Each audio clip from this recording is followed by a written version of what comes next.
Dear students, भारतीय अर्थव्यवस्था के इस क्लास में आपका स्वागत है। हम लोग पिछले क्लास में एक नया टॉपिक अर्थव्यवस्था में शुरू किए थे और टॉपिक था इकोनॉमिक टर्मिनोलॉजी से, आर्थिक शब्दावली से। परीक्षा के लिए बहुत ही महत्वपूर्ण और अर्थव्यवस्था की जानकारी के लिए बहुत महत्वपूर्ण, क्योंकि इन्हीं सभी शब्दावलियों का प्रयोग आप अंदर में क्या अध्ययन में करेंगे। तो कल के क्लास में हम लोगों ने जो शेयर बाजार था उससे संबंधित जो मुद्रा बाजार था उससे संबंधित बहुत सारे शब्दावलियों का अध्ययन करेंगे। आज मुद्रा के संबंध में के बहुत सारे शब्दावली प्रयुक्त होते हैं मनी के संबंध में, तो उसका हम लोग अध्ययन करने जा रहे हैं। मनी बहुत प्रकार के होते हैं, उसमें पहला जो टॉपिक हमने चुना है वो कठोर मुद्रा यानी हार्ड करेंसी। देखते हैं कि कठोर मुद्रा का अर्थ क्या होता है, हार्ड करेंसी का अर्थ क्या होता है। तो यदि किसी मुद्रा का अंतर्राष्ट्रीय बाजार में, जो इंटरनेशनल मार्केट है मुद्रा का,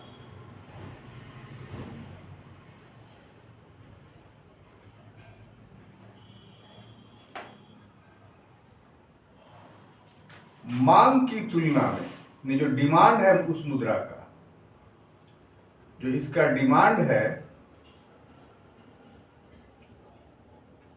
इसकी तुलना में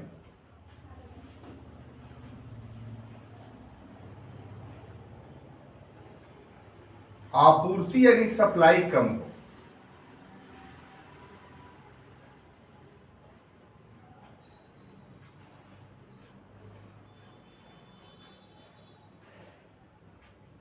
कम, ठीक है। तो ऐसी ही मुद्रा को हम लोग हार्ड मनी के नाम से जानते हैं या हार्ड करेंसी के नाम से जानते हैं। इसका एग्जाम्पल देंगे तो आपको ज्यादा समझ में आएगा। यदि उसका उदाहरण लिया जाए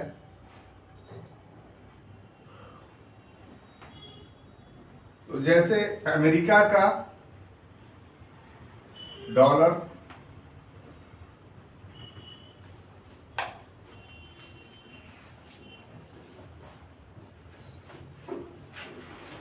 ब्रिटेन का पाउंड,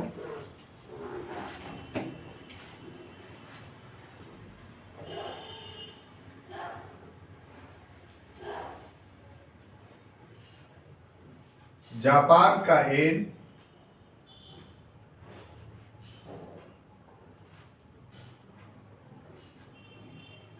फ्रांस का मार्क,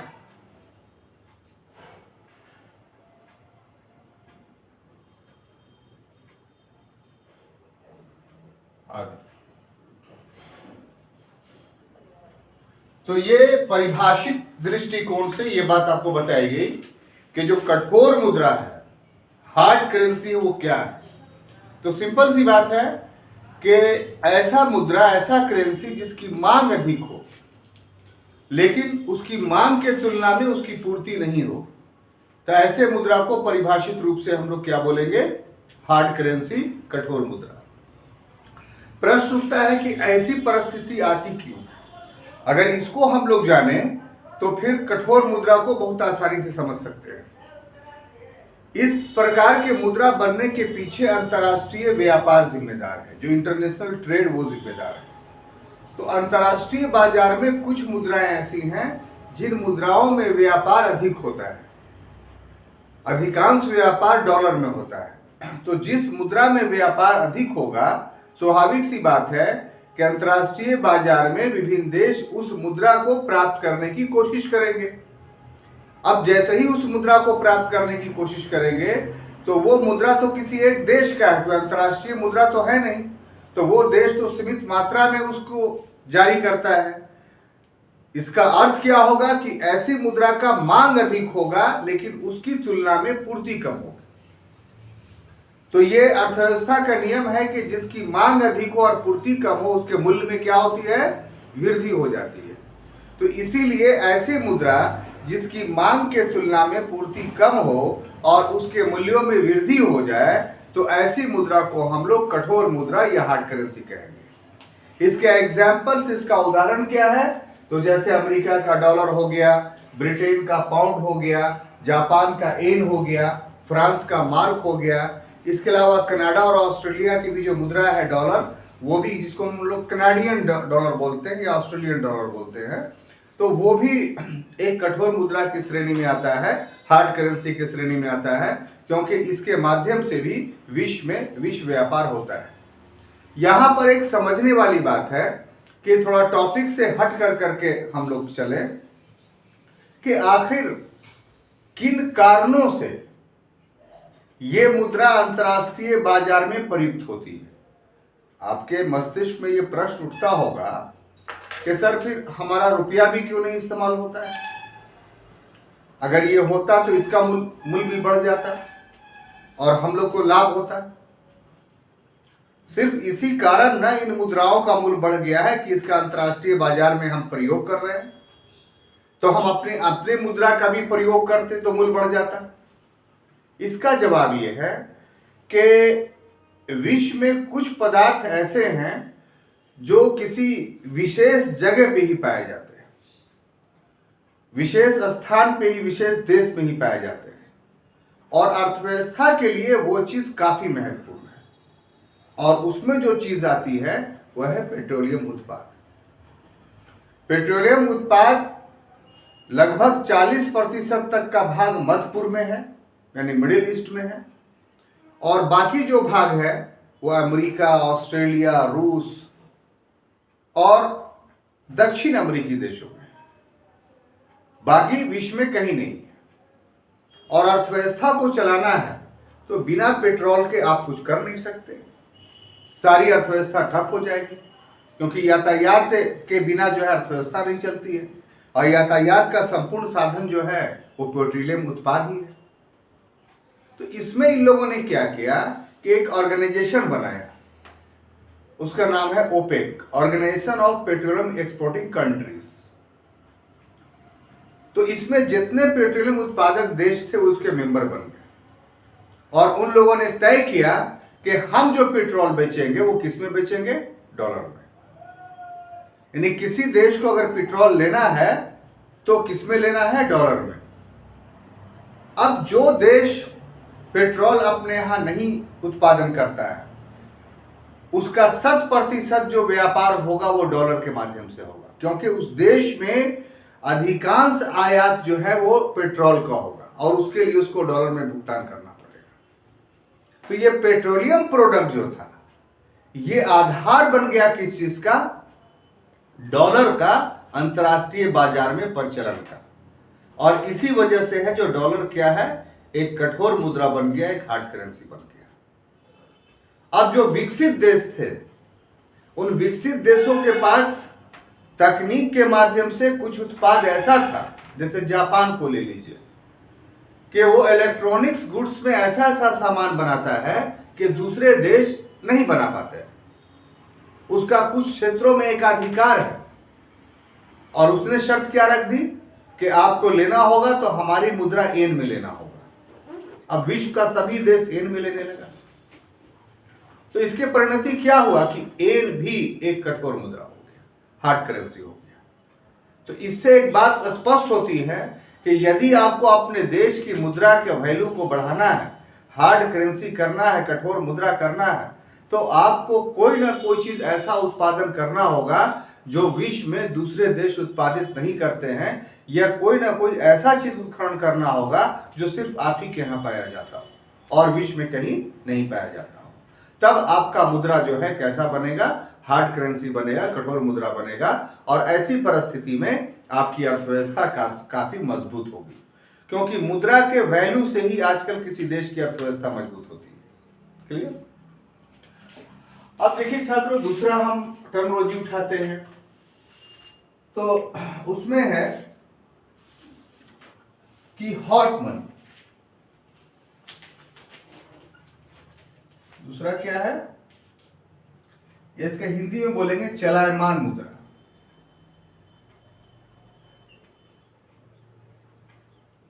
चलायमान मुद्रा, इसका इंग्लिश होगा हॉट मनी।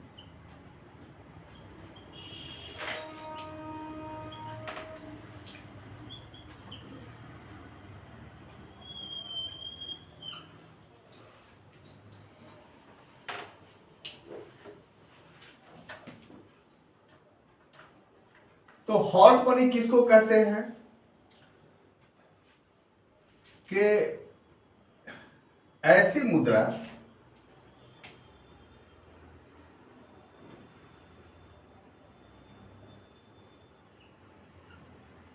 जो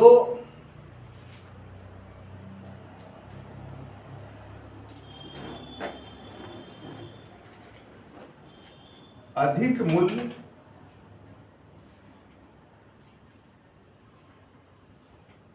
प्राप्ति हेतु पलायन कर जाता है।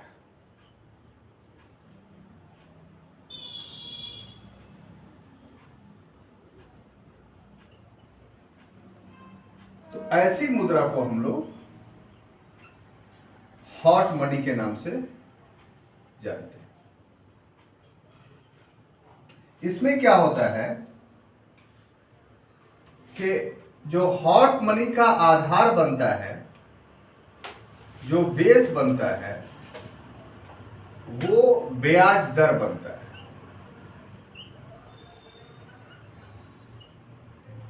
ठीक है।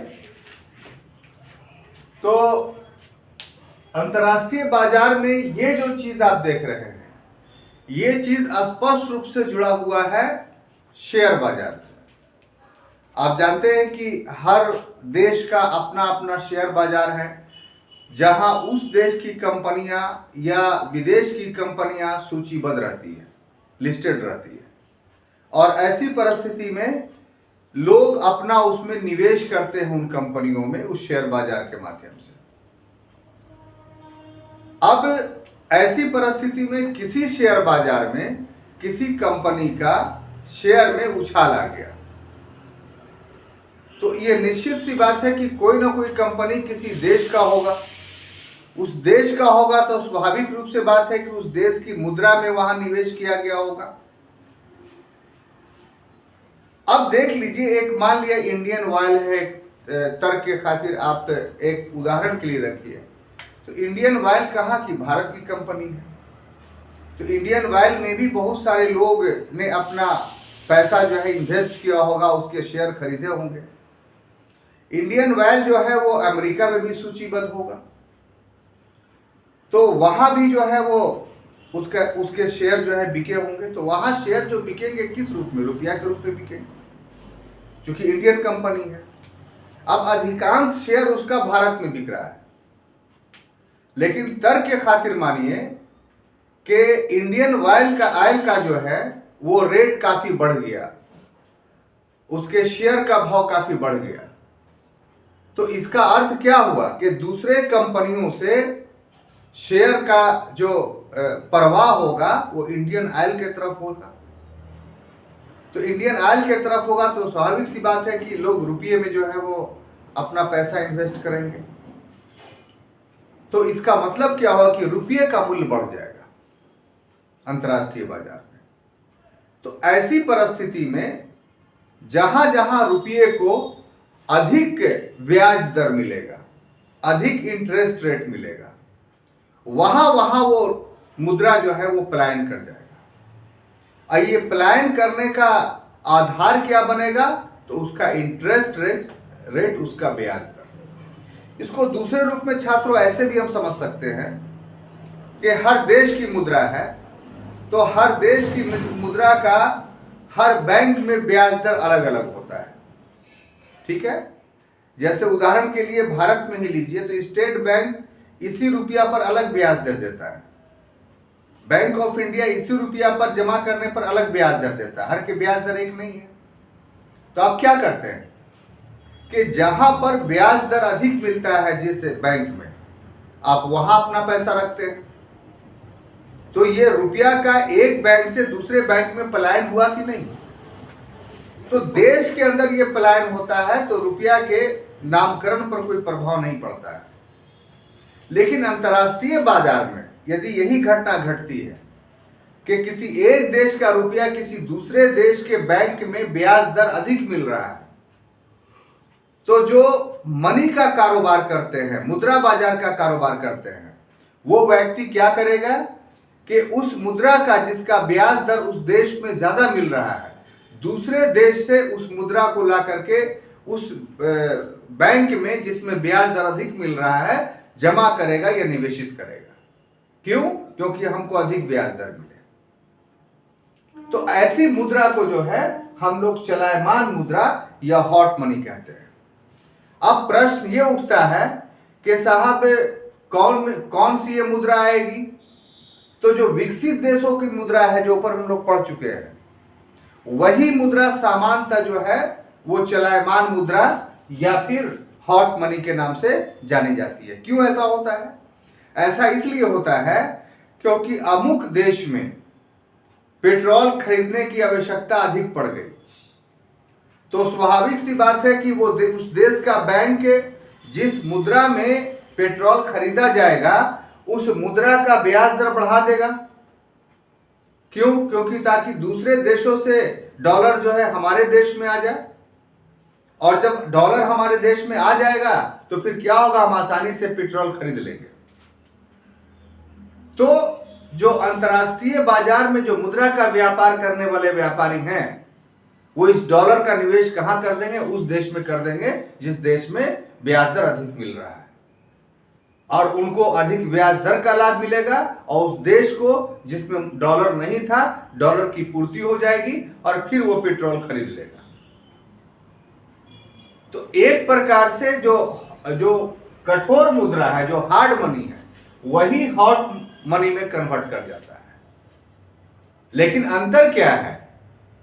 अंतर यह है कि ये इसका आधार व्यापार है, यानी मांग और पूर्ति का सिद्धांत है, और वही मुद्रा पर जब आधार ब्याज दर हो जाता है, यानी इंटरेस्ट रेट हो जाता है, तो उसी कठोर मुद्रा को हम चलायमान मुद्रा बोलने लगते हैं।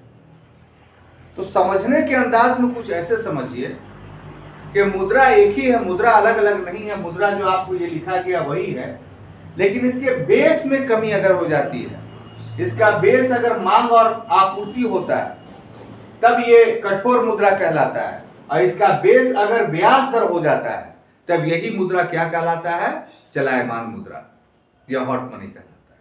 क्लियर? अब देखिए दूसरा जो है विधि ग्राह मुद्रा।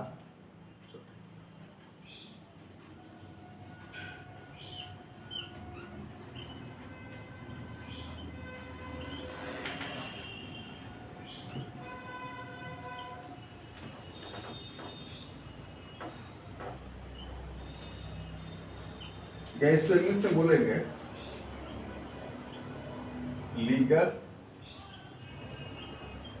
टेंडर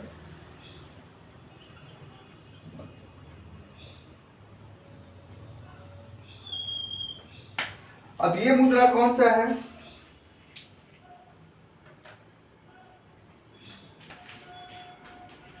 कि किसी भी देश के द्वारा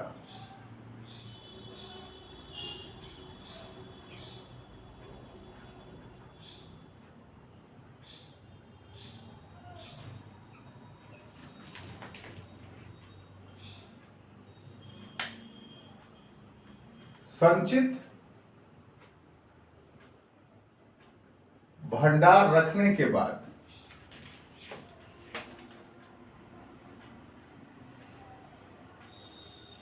जो टोकन करेंसी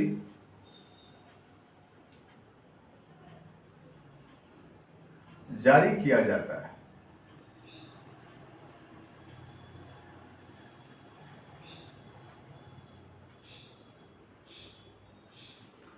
और ऐसे टोकन करेंसी को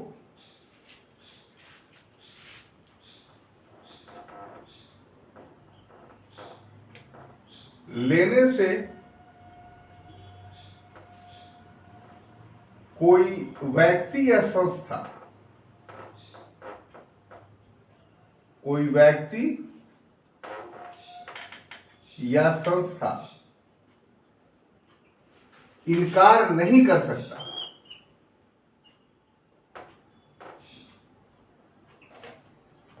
इनकार नहीं कर सकता।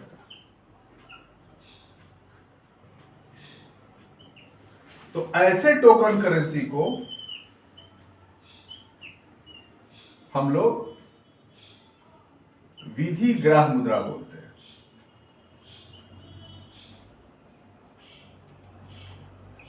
यह लीगल टेंडर मनी बोलते हैं। यदि ऐसे मुद्रा पर इनकार किया गया, अगर कोई इसको लेने से इनकार करता है तो क्या होगा? तो उस देश के विधि के मुताबिक दंडित होगा। उस देश के विधि के मुताबिक क्या होगा? दंडित होगा।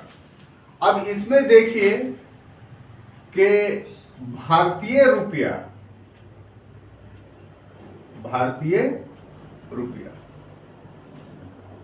कहां कहां विधि ग्राह मुद्रा है? तो भारत में है, प्लस नेपाल में है, प्लस भूटान में। ठीक है, परंतु एक तथ्य और भी है कि नेपाली प्लस भूटानी जो मुद्रा है उसको भी हम लोग रुपया बोलते हैं, वो भारत में विधि ग्राह नहीं है। भारत में लीगल टेंडर नहीं है। और एक दूसरा तथ्य यह है कि 50 पैसा का सिक्का, 50 पैसा का सिक्का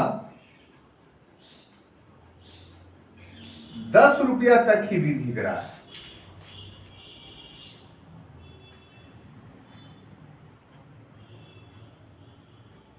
आप 10 रुपया से अधिक देते हैं किसी को और वो नहीं लेता है तो वो दंड का भागी नहीं होगा। तो देखिए, लीगल टेंडर मनी, ये विधि ग्राह मुद्रा जो है, ये क्या है समझने की आवश्यकता है। सबसे पहले हम बताना ये चाहते हैं कि विधि ग्राह मुद्रा, ये लीगल टेंडर मनी का अस्तित्व कैसे आया, आखिर ये क्यों आया। तो मुद्रा के यदि इतिहास पर छात्रों यदि आप ध्यान दें तो पाएंगे कि प्राचीन काल से लेकर के आधुनिक काल तक मुद्रा का मूल्य उसमें पाए जाने वाले धातु की मात्रा पर निर्धारित होता था। तांबे का मुद्रा था, कांसे का मुद्रा था, चांदी का मुद्रा हुआ करता था और सोने का मुद्रा हुआ करता था। तो जिस धातु का जितना मूल्य होता था उसी के आधार पर उस धातु का, उस मुद्रा का मूल्य निर्धारित होता था। और ऐसी मुद्रा कहीं भी चलाई जा सकती थी। आप किसी भी देश में किसी भी देश का मुद्रा अगर आप लेके जाते थे तो आपको एक्सचेंज करने की जरूरत नहीं होती थी। ऐसा इसलिए कि जिस धातु का मुद्रा आप लेके जाते थे उस धातु का मूल्य पहले ही से निर्धारित होता था और आप गला करके उतना मात्रा आप प्राप्त कर सकते थे। यही वजह है कि जो धातु मुद्रा था वो सिर्फ सरकारें ही जारी नहीं कर सकती थी, बल्कि निजी व्यक्ति या व्यापारी भी जारी किया करते थे। और उसमें बाज़ाब्ते तौर पे उसमें उनका मुहर हुआ होता था, उसके नाम होते थे। लेकिन इसमें एक प्रॉब्लम ये था, एक कठिनाई ये थी कि धातु मुद्रा को व्यापारी एक स्थान पे दूसरे स्थान पर जब ले जाने लगे तो उससे ये लूटे जाने लगे, यानी उनके व्यापार का या जीवन पर खतरा अधिक उत्पन्न हो जाता था। इसके निवारण के लिए प्रतीक मुद्रा यानी टोकन करेंसी का उदय हुआ। शुरुआत में ना उसको हुंडी बोलते थे। तो ये कैसे हुआ, इसकी शुरुआत जो हुई, थोड़ा इसका कहानी सुनिए तब आपको याद होगा, याद आ जाएगा कि एक व्यापारी था तो उसको इस बात की जानकारी मिली कि अमुक सेठ जो है वो भारत में भी है और इसका एजेंसी या दूसरा व्यक्ति दूसरे देश में भी है। तो उसने प्रस्ताव रखा कि देखिए पैसा हम आपको दे देते हैं और आपका आदमी वहां है ही है, तो आप उसको एक चिट्ठी लिख के दे दीजिए कि इतना पैसा वो हमको दे दे। बदले में जो है आपको हम थोड़ा सा इतना पैसा अधिक दे देंगे। तो सेठ भी देगा कि नहीं, तो हमको फायदा हो रहा है, हमको भी वहां पैसा भेजना था। तो उसने इसका पैसा ले लिया और चिट्ठी जो है वो दे दिया, और जो उसका एजेंट था उसका साइन जानता था, तो वहां गया तो उसको पैसा मिल गया।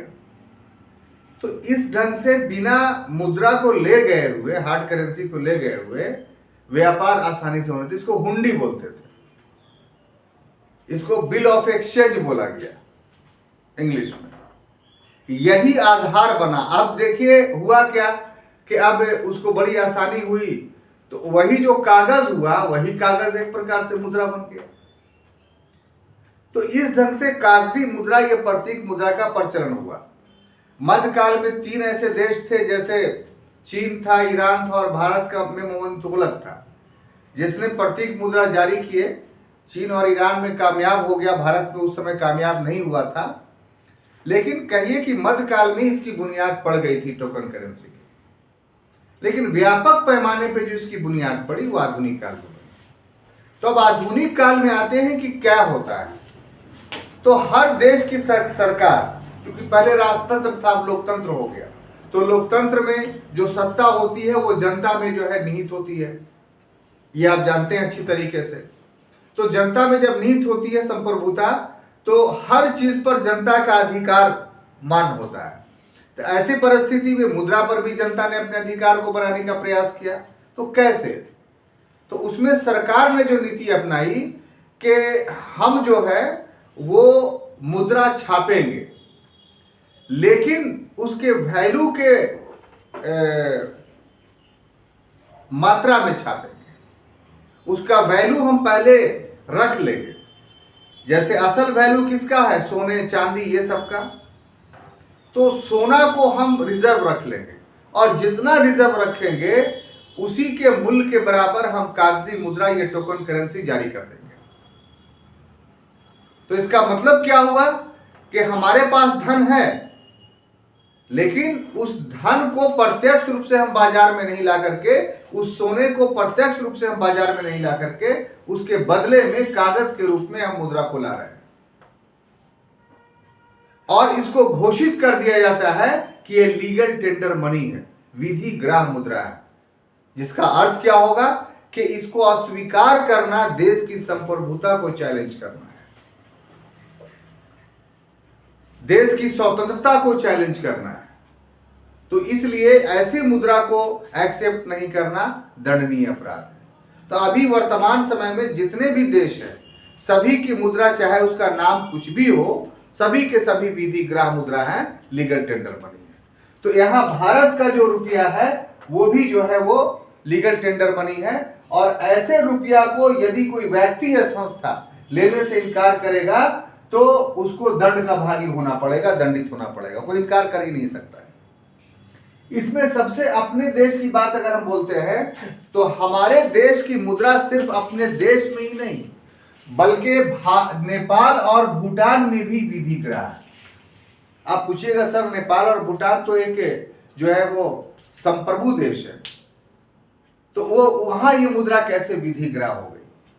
तो नेपाल और भूटान 2 देश हमारे पड़ोसी ऐसे हैं जिसकी अर्थव्यवस्था बहुत मजबूत नहीं है। वहां भी मुद्रा चलता है, ऐसी बात नहीं कि वहां मुद्रा नहीं है। भूटानी रुपया है, नेपाली रुपया है, लेकिन उसके पास इतना धन नहीं है कि वो अपनी मुद्रा को जो है अंतर्राष्ट्रीय बाजार में स्थापित कर सके। उसे यदि अंतर्राष्ट्रीय व्यापार करना है तो भारतीय मुद्रा का सहारा लेना पड़ेगा।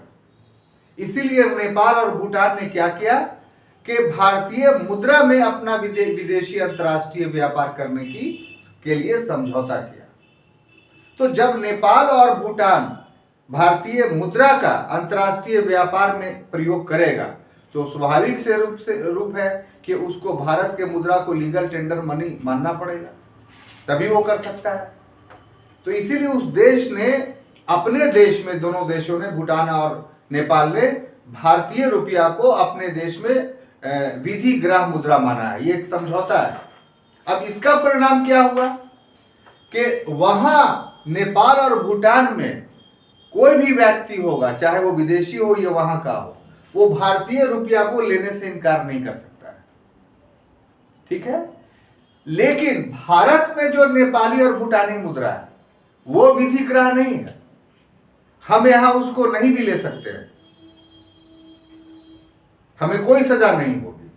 और लेंगे यदि तो उसको एक्सचेंज कराना पड़ेगा बैंक में, फिर भारतीय मुद्रा हमको लेना पड़ेगा, तब यहां प्रचलन में होगा। लेकिन नेपाल में आप जाइएगा तो वहां भारतीय मुद्रा भी किसी दुकान में दीजिएगा तो कोई इनकार नहीं करेगा। हाँ, ये बोलेगा कि वैल्यू अलग अलग है। कभी नेपाल घूमने जाइए तो मान लिया कोई टॉर्च लिया आपने, तो बोलेगा कि नेपाली रुपया दिएगा तो इतना में देंगे और भारतीय रुपया दिएगा तो इतना में देंगे। तो मान लिया तर्क के खातिर नेपाली रुपया 120 में देंगे आपको और भारतीय रुपया 100 ही में आपको दे देंगे। तो इससे क्या पता चला कि भारतीय मुद्रा जो है वहां ज्यादा मजबूत है नेपाल में, नेपाली मुद्रा की तुलना में। तो वहां नेपाली या भारतीय रुपया दोनों में से कोई भी इस्तेमाल कीजिएगा, वहां का दुकानदार या वहां का व्यक्ति लेने से इनकार नहीं करेगा। लेकिन वही नेपाली रुपया अगर भारत में आप चलाना चाहिएगा तो कोई भी इनकार कर सकता है, वो उसकी मर्जी है ले या नहीं ले। और यदि ले भी लेगा वो व्यक्ति तो वो फिर बैंक में जाके उसको एक्सचेंज करा करके भारतीय रुपया में ही प्रयोग करेगा, उसको नेपाली रुपया नहीं। आप नेपाली रुपया जाकर के यहाँ स्टेशन पर दीजिएगा, बस स्टॉप पर दीजिएगा तो वो नहीं लेगा आपसे। लेकिन नेपाल में अगर भारतीय रुपया दीजिएगा तो वो ले लेगा। तो ये एक बहुत बड़ी बात है जो ऑब्जेक्टिवली क्वेश्चंस आपके साथ आ सकता है। यह एक सब नागरिक बनने के लिए आपको जरूरी है कि ये बात जानिए। अब देखिए, भारत के परिवेश में एक टॉपिक और है कि जो रुपया है, जैसे अभी जो नोट चल रहा है 1000 का, 500 का, नहीं सॉरी 1000 का, 2000 का, 500 का और 200 का और 100 का, 50 रुपये का, 20 रुपये का, 10 रुपये का, 5 रुपये का सिक्का। हालांकि पुराना 5 रुपये का नोट है भी, या 1 रुपये का सिक्का नोट अब 1 रुपये का बनने लगता है, बंद हो गया। तो ये जितने हैं वो असीमित विधि ग्राह मुद्रा है, अनलिमिटेड। मतलब क्या हुआ इसका पता है? आप कितनी भी मात्रा में इसको आप दे सकते हैं, कोई लेने से इनकार नहीं कर सकता है। जैसे 10 रुपये का सिक्का आप किसी को 1 करोड़ दे दीजिए, बोलेगा ना भाई हम नहीं लेंगे, इतना सब कौन लेगा, कौन गिनेगा, ये होता है ना। तो वो गैर कानूनी काम आपके साथ कर रहा है। इसलिए कि जितने भी 1 रुपये मूल्य तक के नोट या सिक्के हैं वो सब अनलिमिटेड लीगल टेंडर मनी है, असीमित विधि ग्राह मुद्रा है, जिसका अर्थ यह हुआ कि आप इसका कितनी भी मात्रा में लेन देन में प्रयोग कर सकते हैं। लेकिन 50 पैसे का सिक्का 10 ही रुपया तक लीगल टेंडर मनी। 10 रुपया से अधिक आप किसी को 50 पैसे का सिक्का लेने के लिए बाध्य नहीं कर सकते हैं। वो बोल सकता है कि हम 10 रुपया से अधिक नहीं लेंगे। आप प्रश्न कीजिएगा कि सर 50 पैसे का सिक्का तो नहीं चलता है, तो ये व्यवहारिक रूप से नहीं चल रहा है। वास्तविक बात है कि ये भी विधि ग्राह मुद्रा है। अभी दूसरे पश्चिम बंगाल में जाएगा तो 50 पैसे का चलता है, लेकिन बिहार में है नहीं कोई लेगा कि ना हम नहीं लेंगे, ये नहीं कोई हमसे लेता है। तो प्रैक्टिकली हवा उड़ गई है, इसलिए 50 पैसा उड़ गया है हवा में। लेकिन वास्तव में अभी तक 50 पैसे तक हमारे यहाँ जो रुपये का भाग है, आधा भाग, वहां तक रुपया प्रचलित है। क्लियर? कोई कंफ्यूजन? अब देखिए, जो अगला टॉपिक है वो है सॉफ्ट मनी। क्या है? सॉरी,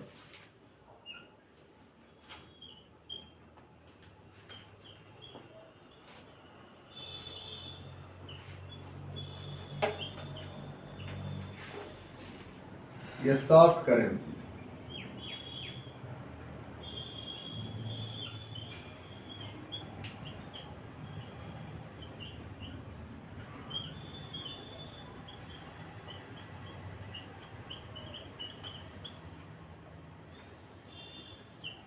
सॉफ्ट करेंसी क्या है साहब?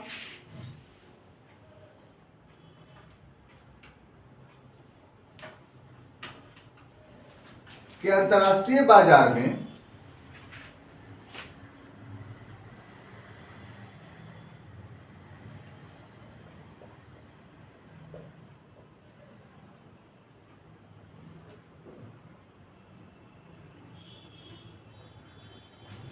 मांग की तुलना में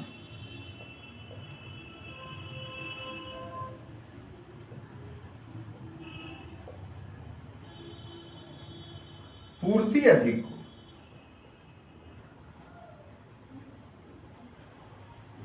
और जब मांग की तुलना में पूर्ति अधिक होगी तो उससे क्या होगा कि इसके मूल्य कम हो जाएगा।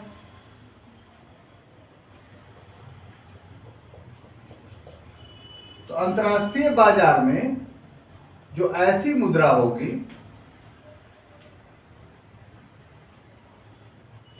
उसी मुद्रा को हम लोग सॉफ्ट करेंसी कहेंगे। ठीक है। इसका इंटरनेशनल मार्केट में कुछ मुद्रा ऐसा होता है कि जितना डिमांड है उस मुद्रा का उससे ज्यादा उसकी पूर्ति हो रही है, तो नतीजा क्या होता है, उसका वैल्यू कम हो जाएगा। किसी भी अर्थव्यवस्था का नियम है कि कोई वस्तु है जितना डिमांड है उसकी तुलना में उससे अधिक पूर्ति उसकी हो जा रही है उस चीज की, तो उसका वैल्यू गिर जाता है, उसके मूल्य में कमी आ जाती है। तो मुद्रा पर भी ये नियम लागू होता है कि ऐसी मुद्रा जिसका जितना मांग है उससे अधिक उसकी पूर्ति हो जाती है तो क्या होगा, उसका वैल्यू गिर जाएगा। अब ऐसा क्यों होगा? तो ऐसा इसलिए कि उस मुद्रा में व्यापार नहीं होता है। अंतर्राष्ट्रीय बाजार में उसी मुद्रा की ना मांग कम होगी जिसमें अंतर्राष्ट्रीय व्यापार कम होगा, तो अंतर्राष्ट्रीय व्यापार जैसे ही कम होगा उस मुद्रा में उसकी मांग कम हो जाएगी। और पूर्ति का अर्थ हुआ कि वो मुद्रा पहले से तो अधिक था ही। हर देश अपनी अर्थव्यवस्था को चलाने के लिए मुद्रा जारी करता है, तो वो तो जारी करेगा ही, लेकिन उसका वैल्यू कैसे बढ़ता है, वो हार्ड मनी कैसे होता है, वो तभी होता है कि जब उसमें अंतर्राष्ट्रीय व्यापार हो। यदि अंतर्राष्ट्रीय व्यापार उसमें नहीं होगा तो उसकी मांग घट जाएगी मुद्रा की, और जैसे ही वो मांग घटेगी तो पूर्ति तो पहले से ही अधिक था, वो मुद्रा क्या हो जाएगी, सॉफ्ट करेंसी हो जाएगी। तो इसका स्टेप लीजिए, फिर आगे बढ़ते हैं। तो अगला है सॉफ्ट मनी। ये ऐसी मुद्रा है जिसको नीची ब्याज दर पर प्राप्त किया जा सकता है। जिस मुद्रा को नीची ब्याज दर पर प्राप्ति हो तो ऐसी मुद्रा क्या कहलाएगी, सस्ती मुद्रा या चीप मनी कहलाएगी।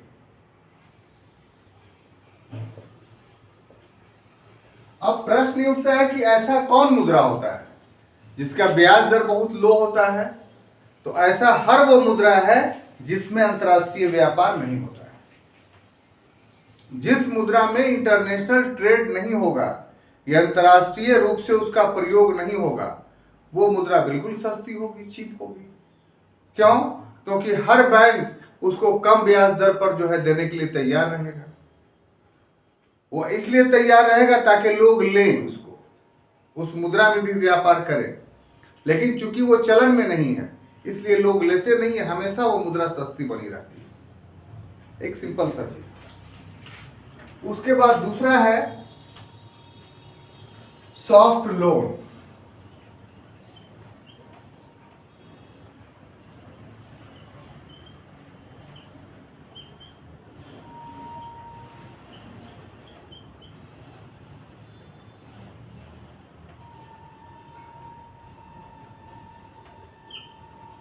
इसमें कि ऐसा ऋण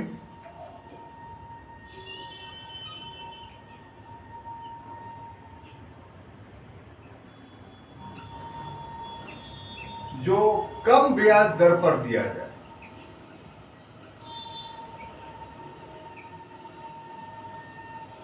तो ऐसे ऋण को हम लोग सॉफ्ट ऋण बोलते हैं या सॉफ्ट लोन बोलते हैं। इसका आधार क्या है ऐसे ऋण का, ऐसे लोन का? तो इसका आधार है कि देश या लोगों को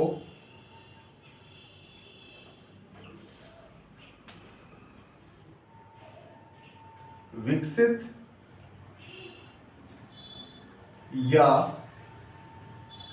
विकासशील बनाना।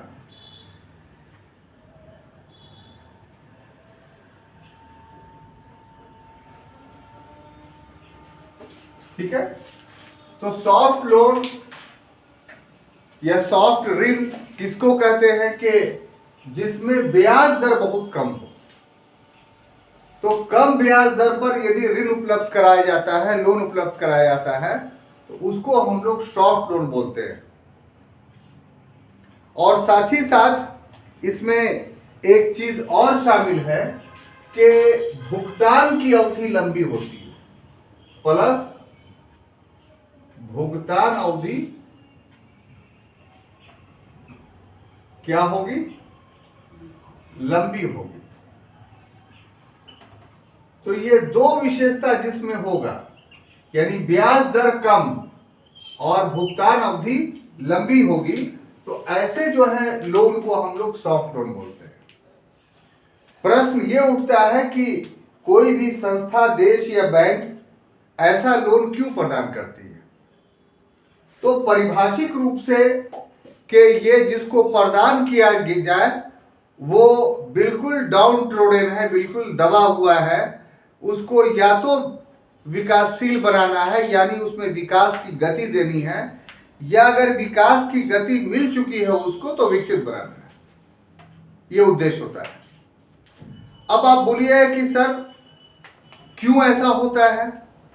तो ऐसा इसलिए होता है कि विकास समानुपातिक होना चाहिए, प्रोपोर्शनल होना चाहिए। विकास यदि असमानुपातिक होगा तो फिर उस विकास को विकास नहीं कर सकते। इसको बहुत गौर से समझिए छात्रों।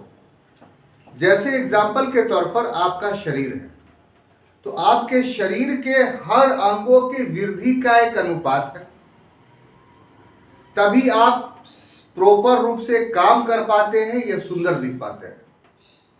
अगर आपके शरीर के अंग असमान रूप से विकसित होने लगे तो इसको रोग बोला जाता है, इससे आप रोगी हो जाते हैं।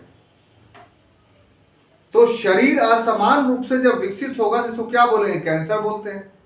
और कैंसर जब किसी व्यक्ति को हो जाता है तो वो मर जाता है।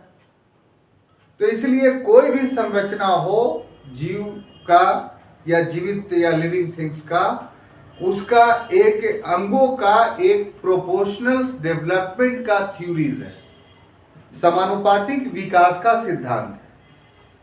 हमारा समाज या हमारा राज्य या हमारा देश या पूरा अंतर्राष्ट्रीय बिरादरी एक जीवित ऑर्गेन है, एक जीवित चीज है, और इसके जितने पार्टिकल्स हैं वे सभी के सभी समानुपातिक रूप से डेवलपमेंट होना चाहिए इसका।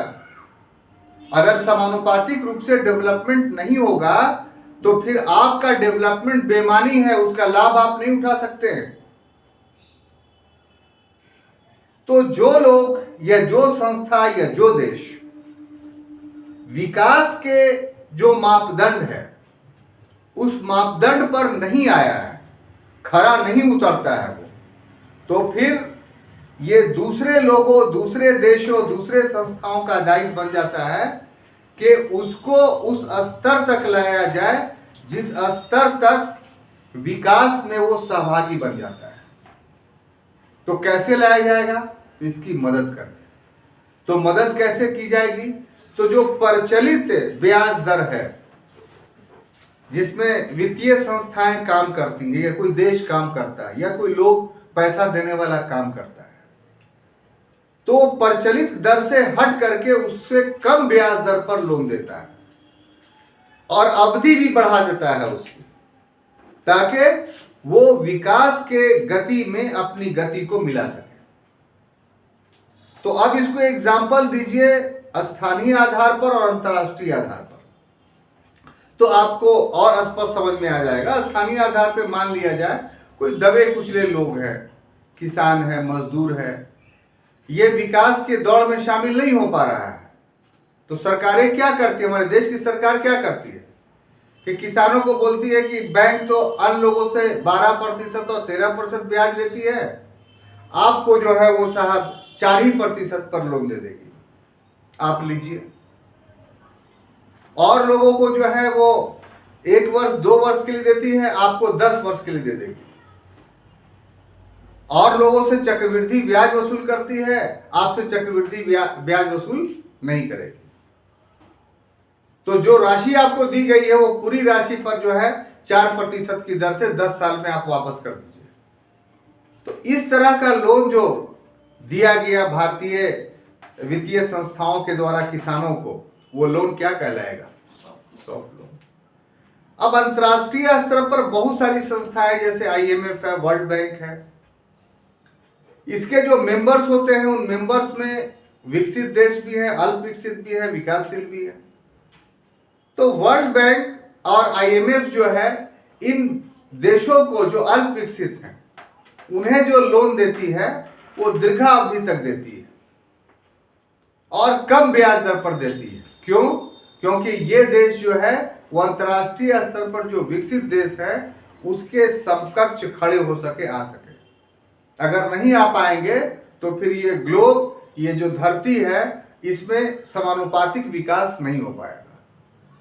तो छात्रों, सॉफ्ट लोन की जो परिकल्पना है वो संक्षेप में ये मानिए आप कि किसी अल्प विकसित को विकासशील को विकासशील या विकसित देश बनाना या विकासशील या विकसित व्यक्ति बनाना होता है।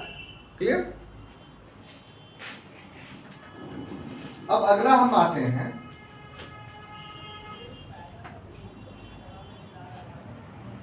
चेक।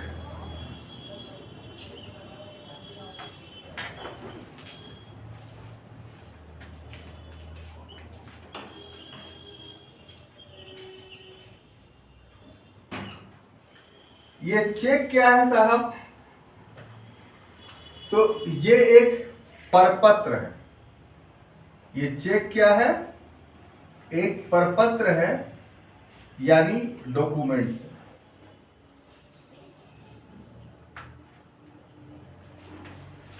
अब ये कैसा परपत्र है? परपत्र का मतलब कागज का टुकड़ा जिस पर कुछ लिखा हुआ, तो उसको हम लोग परपत्र बोलते हैं, डॉक्यूमेंट्स बोलते हैं। क्लियर? तो कैसा परपत्र है? ऐसा परपत्र है जिसमें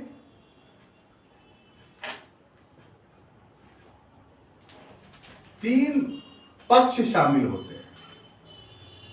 तीन पक्ष शामिल होते हैं।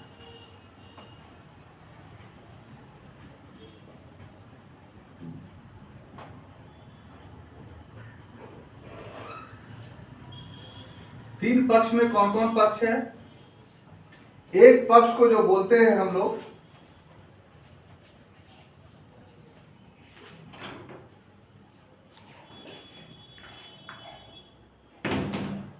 भुगतान का आदेश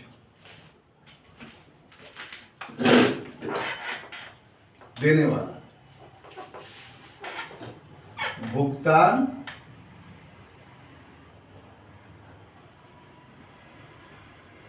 का प्राप्त करने वाला, ठीक है, और भुगतान करने वाला।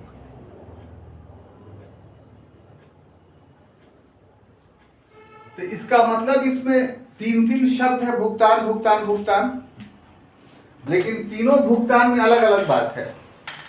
एक भुगतान में कहा गया कि भुगतान का आदेश करने वाला, दूसरे में कहा गया कि भुगतान को प्राप्त करने वाला, और तीसरा भुगतान करने वाला। ठीक है? तो किस चीज का भुगतान? आखिर ये भुगतान किस चीज का करेगा?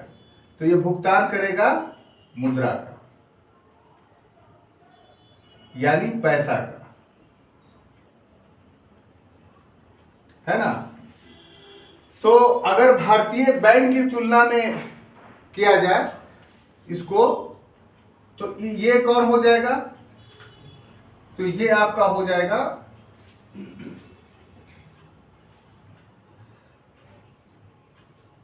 पासबुक होल्डर, है ना। और ये प्राप्त करने वाला कौन हो जाएगा?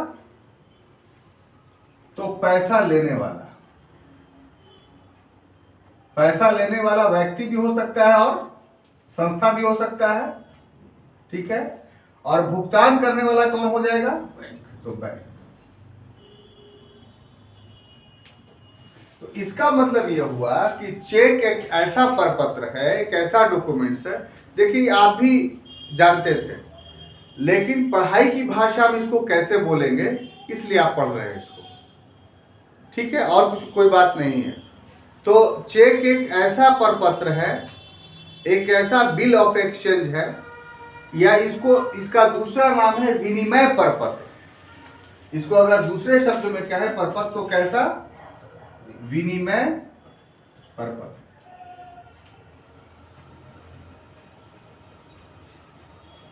यानी बिल ऑफ एक्सचेंज। इसको इंग्लिश में क्या बोलेंगे? Bill of exchange. ये पूछ सकता है आपको कि चेक क्या है, तो विनिमय प्रपत्र है, बिल ऑफ एक्सचेंज एक डॉक्यूमेंट है, एक प्रपत्र है। अब इस प्रपत्र का काम क्या है कि आपका किसी बैंक में अकाउंट है, आप पैसा वहां जमा किए हुए हैं, तो बैंक ये सुविधा देती है कि बिना मेरे पास आए आप अपने पैसे का विनिमय कर सकते हैं, एक्सचेंज कर सकते हैं। आप पैसा जमा किए हैं तो नियमतः आपको आना पड़ेगा और आ करके पैसा निकाल के तब खर्च करना पड़ेगा।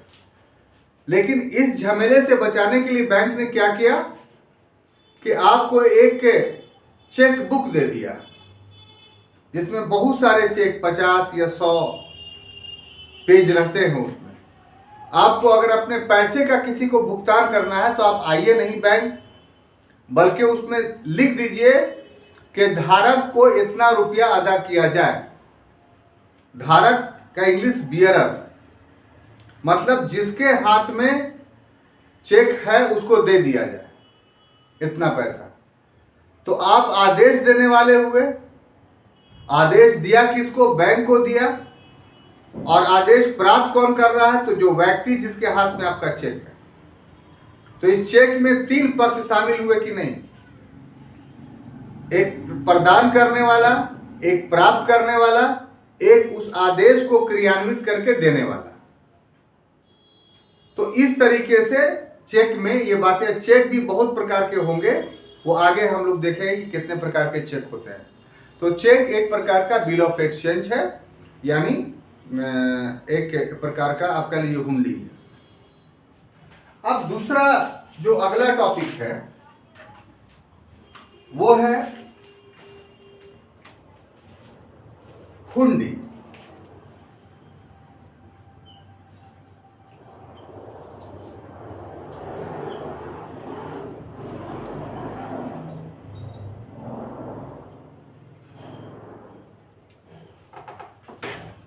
Bill of exchange.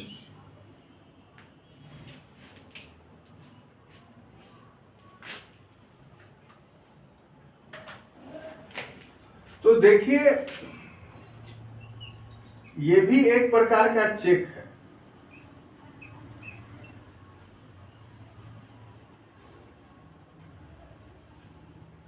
ये भी क्या है? एक प्रकार का चेक ही है। लेकिन चेक से अंतर क्या है इसमें? तो अंतर यह है इसमें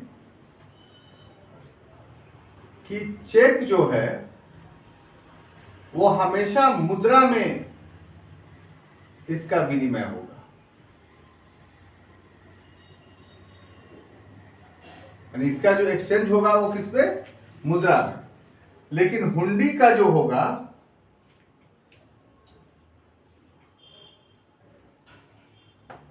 वो मुद्रा प्लस वस्तु दोनों में इसका विनिमय होगा। बात समझ में आई? दोनों एक कागज है। चेक भी एक कागज है और हुंडी भी एक कागज है। लेकिन दोनों के कागज में एक डिफरेंस है कि यदि पहला कि चेक जो जारी करेगा वो बैंक जारी करेगा, निजी व्यक्ति जारी नहीं करेगा। और हुंडी जो है वो निजी व्यक्ति जारी करेगा। चेक का में है कि बैंक हमेशा हार्ड कैश में उसका भुगतान करेगा, और हुंडी में हार्ड कैश में भी दे सकता है और वस्तु के रूप में भी दे सकता है। ये दोनों में डिफरेंस है। अब देखिए हुंडी का प्रचलन कैसे हुआ। तो शुरुआती दौर में जो हमने आपको बताया कि जो विनिमय पत्र की शुरुआत हुई, बिल ऑफ एक्सचेंज की शुरुआत हुई, जिसको हम लोग कागजी मुद्रा के रूप में जान रहे हैं। कागजी मुद्रा भी क्या है? एक प्रकार का हुंडी है। उसमें लिखा रहता है कि धारक को मांगने पर इसका मूल्य अदा किया जाएगा। देखते हैं हर नोट में लिखा रहता है, इसका मतलब उसमें मूल्य नहीं है। गवर्नमेंट गारंटी लेती है कि जब भी आप मांगिएगा तो आपको इतना वैल्यू का जो है वो सोना हम दे देंगे आपको। तो ये भी एक प्रकार का बिल ऑफ एक्सचेंज ही है, हुंडी ही है, रुपया वास्तविक नहीं है। तो इसीलिए मूल चीज हुंडी है, आपको हुंडी को समझना चाहिए, तब आप सारे चीज को बिल ऑफ एक्सचेंज को समझ जाइएगा। तो इसकी शुरुआत कैसे हुई? व्यापारियों के द्वारा हुई कि व्यापारी जो है वो एक स्थान पर बैठे हुए व्यक्ति नहीं होते थे, बल्कि उनका व्यापार घूमता फिरता रहता था, इस देश से उस देश, उस देश से उस देश। और इसमें मुद्रा को ले जाने उसके लिए बहुत कष्ट साध्य था। तो वो करता क्या था कि जो एजेंसीज हाउसेस थे, बहुत सारे लोगों ने एजेंसीज हाउसेस बना रखे थे मुद्रा के विनिमय के लिए। तो वहां वो पैसा जमा कर दिया एक देश में और एक प्रपत्र ले लिया, उसका सिग्नेचर किया हुआ कि वहां का जो देश है उस देश में जाकर करके हम सामान या वस्तु ले लें। तो वो कागज जाकर के दे तो वही हुंडी कहलाता था। तो उस देश में वो सामान या वस्तु ले लिया और लेकर के चला है। तो इसी का विकसित रूप बैंक का बैंकिंग प्रणाली में मुद्रा के रूप में सामने आया या चेक के रूप में सामने आया। आज के समय में जो है ये हुंडी शब्द इलीगल हो गया। कैसे इलीगल हो गया? कि अब आपको कोई भी इंटरनेशनल एक्सचेंज करना है तो किसी न किसी देश के केंद्रीय बैंक के थ्रू ही आपको करना है। अगर केंद्रीय बैंक को माइनस कर करके आप करते हैं तो ये विनिमय का अवैधानिक साधन माना जाएगा।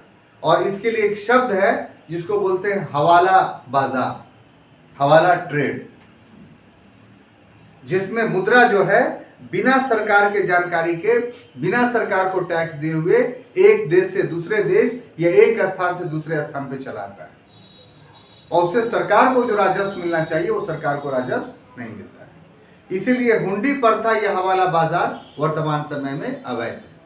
आप सुनते हो कि हवाला के माध्यम से इतना रुपया यहां से यहां चला गया। तो वो जो सरकार के निगाहों में जो धन नहीं है वो ब्लैक मनी है, और ब्लैक मनी हवाला के माध्यम से ही एक स्थान से दूसरे स्थान पे जाता है। कोई कंफ्यूजन नहीं? तो आज की क्लास में नहीं रहने दीजिए, बाकी बहुत सारे शब्दावली हैं। जब हम लोग आगे मिलेंगे तो अन्य शब्दावलियों का वर्णन अगले क्लास में करेंगे। तब तक के लिए धन्यवाद।